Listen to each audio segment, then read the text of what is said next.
Baik,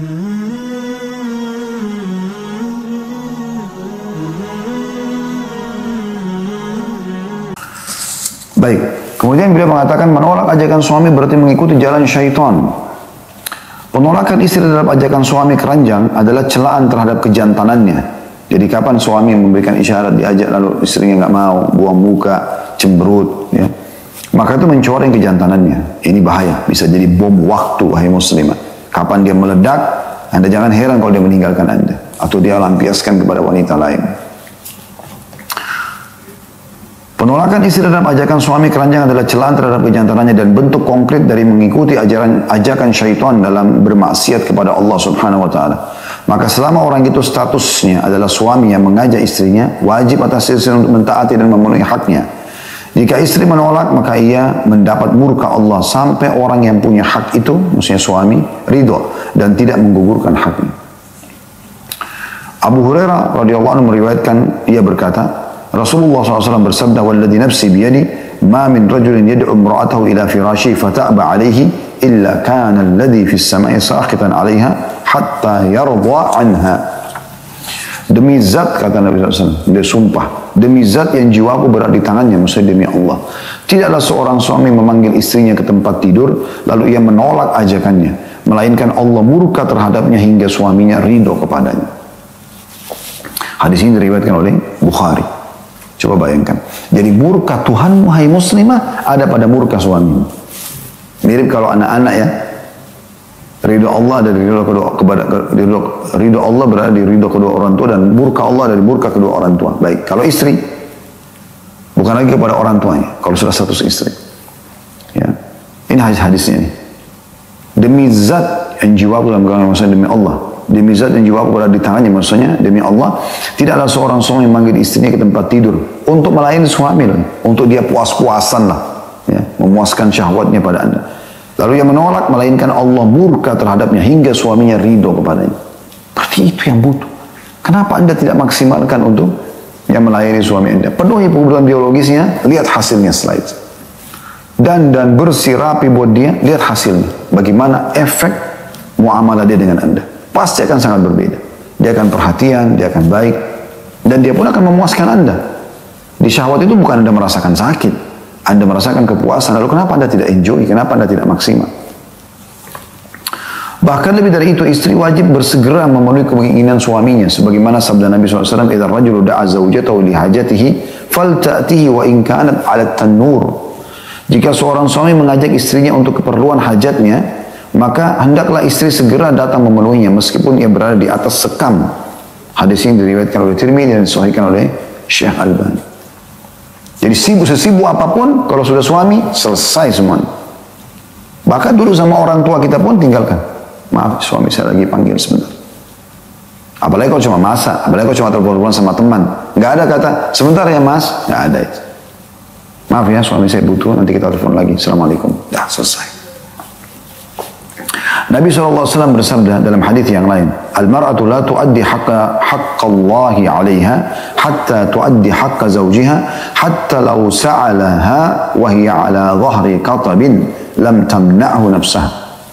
Seorang wanita tidak akan pernah bisa menunaikan hak-hak Allah, Tuhannya, yang diwajibkan atasnya hingga ia menunaikan semua hak-hak suaminya. Walaupun seandainya dia meminta, si suami meminta dirinya untuk melayani, ya, saat berada di punggung unta, maka ia tidak boleh menolaknya. Hadis ini diriwayatkan oleh At-Tabarani dan disahihkan oleh Syekh Albani.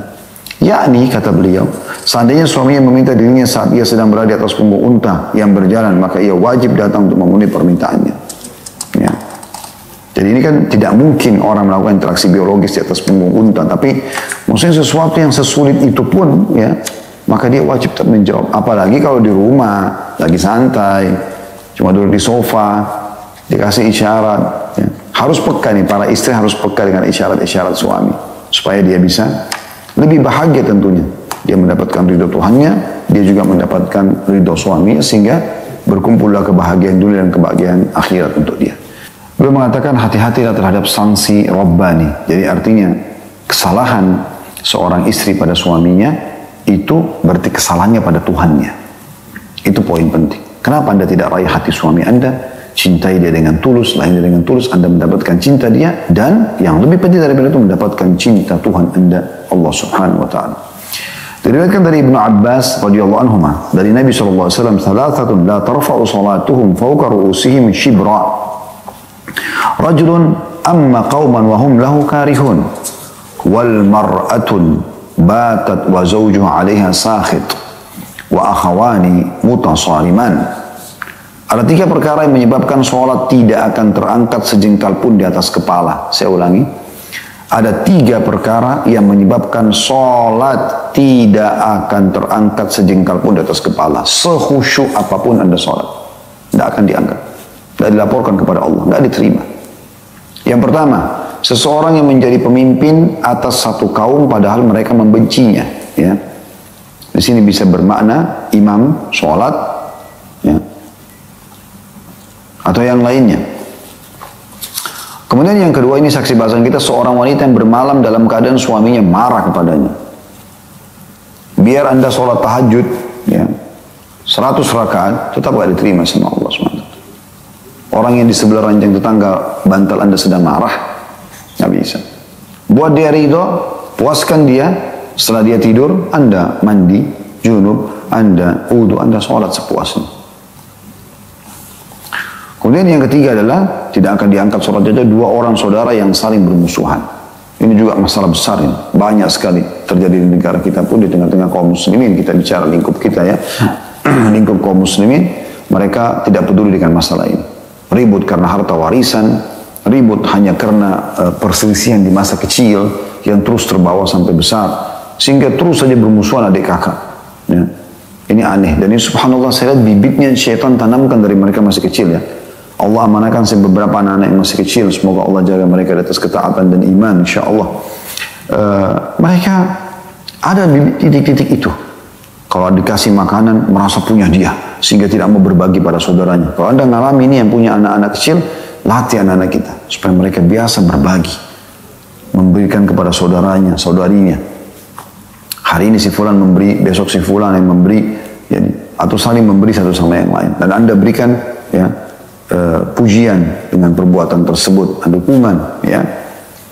Atau kalau ada yang paling dermawan, suka memberi perhatian pada saudaranya, Anda berikan hadiah supaya saudara-saudaranya termotivasi. Jangan biarkan bibit syaitan tumbuh sehingga membuat mereka saling musuh-musuhi. Ya, ini golongan ketiga yang tidak akan diangkat sholatnya sejengkal pun dari atas kepalanya. Tapi saksi bahasan kita golongan kedua, yaitu seorang istri yang menginap sementara suaminya murka padanya. Ada subjudul lain yang beliau angkat, yaitu jangan menyalakan api dalam sekam.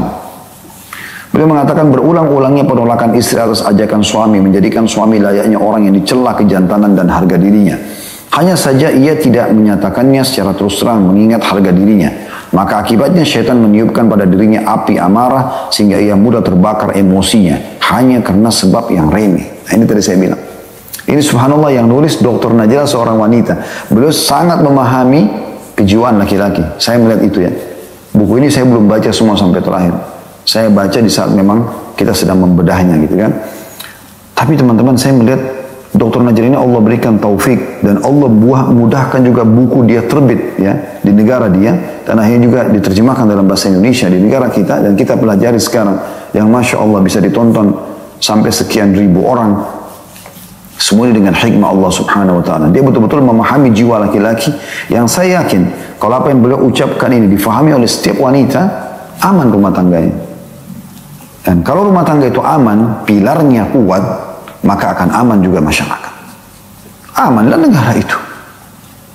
Ya. Subhanallah, mulai dari masalah ini. Dan berapa banyak wanita tidak faham. Suaminya emosional justru karena sikap-sikap remeh.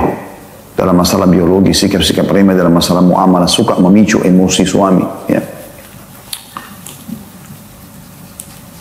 Ia menganggapnya sebagai kesalahan-kesalahanmu dan membesar-besarkannya. Karena biologis terbengkalai, maka si suami bisa menganggap masalah remeh pun bisa dibesar-besarkan. Padahal semua itu adalah perkara-perkara yang semestinya tidak memantik amarah. Sebagai contoh, perselisihan disebabkan karena keterlambatan menghidangkan segelas air atau teh. Lalu keduanya berbantah-bantahan dengan suara yang keras. Misalnya suami mengatakan, kok lama benar sih, saya kan haus. Mungkin istrinya emosi, menanggapinya, gitu kan. Bukannya iya maafin saya, tidak. Tapi masa nggak tahu? Saya kan sibuk, ada si kecil juga masih gini, ada si kakak lagi begini dan begitu. Suami haus dan dia ingin istrinya melayaninya. Kalau bukan Anda melayani, lalu siapa yang melayani dia gitu? Ya sudah cukup jadi pemicu gitu. Apakah hal seperti ini bisa menyebabkan terjadinya percekcokan? Tanda tanya. Inilah sebab terbesar yang sering menjadi akar masalah dari berbagai problem rumah tangga yang biasanya tidak dikemukakan secara terang-terang. Maksudnya masalah biologis yang terbengkalai. Benar-benar ya muslimah, saudariku muslim mengikuti acara ini live ataupun siaran ulang. Kalau biologis suami Anda puas, makanan Anda hidangkan biasa pun enak nggak? Enak kok. Jadi enak makanan itu. Rumah Anda tata semampu Anda, bagus nggak? Bagus. Karena biologisnya terpenuhi. Yang lain itu bisa termudahkan, walaupun tetap Anda usahakan sempurna semuanya. Karena Allah Subhanahu Wa Taala. Kemudian beliau mengatakan jangan menolak permintaan suami dengan bahasa tubuh. Ada kalanya engkau tidak memahami urusan ini, sehingga engkau pun menolak ajakan ranjang suami dengan bahasa tubuh. Mungkin engkau sengaja melakukannya dengan kecerdikanmu, sehingga engkau pun menghalangi haknya. Maksudnya seakan-akan kau itu, oh saya nolak dikit lah, nggak apa-apa, supaya saya juga punya harga diri, saya juga punya nilai. Ini salah ini. Ya. Sebagai contoh kata beliau, setiap kali suami datang, ia mendapatimu sedang tidur atau pura-pura tidur, atau mendapatimu sedang memakai pakaian dapur atau pengikat kepalamu karena mengeluh sakit kepala. Dalam hal ini suami memahami hanya dengan sekedar isyarat, namun dia menahannya dan tidak menyatakan dengan terus terang. Maksudnya apa? Ya memang Anda dituntut kalau mau jadi istri yang dicintai suami, dicintai oleh Allah Subhanahu Wa Taala, mendapatkan pahala, memang harus tampil prima. Bahkan sampai pada tingkat Anda lagi berhalangan pun, haid pun, tetap Anda tampil indah, wangi, bersih. Walaupun tidak terjadi interaksi biologis. Karena Aisyah berkata, kami di saat sedang berhalangan dan Nabi SAW ingin menggauli kami, maka beliau memerintahkan untuk mengeraskan kain di tempat keluarnya darah di kemaluan, lalu kemudian beliau menggauli kami. Maksudnya bukan meletakkan kemaluan di kemaluan tentunya, ya, tapi beliau menikmati istrinya. Ini menandakan bahwasanya laki-laki tetap butuh interaksi biologis. Dan itu Anda bisa faham dari bahasa-bahasa tubuh suami misalnya. Jangan juga dipaksakan di saat suami memang dalam kondisi letih, capek ya. Itu kan isyarat dia memang dia betul-betul tidak memungkinkan itu. Karena ada sebagian istri tidak mau faham. Ya.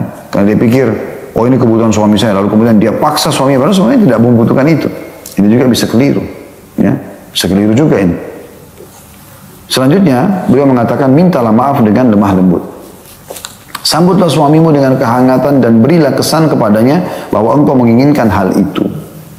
Kemudian sampaikanlah permintaan maafmu kepadanya dengan lemah lembut. Karena ini dapat membuat ridho sikap kelaki-lakiannya. Tadi misalnya contoh air tadi. Ya. Telat sedikit. Kok telat? Oh ya maaf ya. Dan kali saya tidak ulangi lagi. Clear. Itu jauh lebih baik dibandingkan Anda mengatakan, masa nggak tahu sih, saya kan sudah berusaha. Ini baru hitungan menit kok, dan seterusnya. Ya. Janganlah sekali-kali menolak kecuali karena sebab hakiki. Jangan sampai penolakanmu itu sebagai bentuk balasan atasnya karena perkara atau problem tertentu. Sebab hal itu atau hal ini bisa menyesakkan dadanya dan menjadikannya mencari-cari orang lain yang bisa memenuhi hajatnya. Karena itulah penyesalan nanti akan datang, maksudnya kepada para istri. Jadi kalau yang disebut dengan maksud dengan sebab hakiki di sini, misal contoh dia mau meletakkan kemaluan di kemaluan sementara Anda lagi haid. Anda tolak itu. Tapi tolaknya dengan santun. Maaf, ini dosa. Mungkin saya bisa puaskan dengan cara yang lain. Toh dibolehkan dalam agama, gitu kan.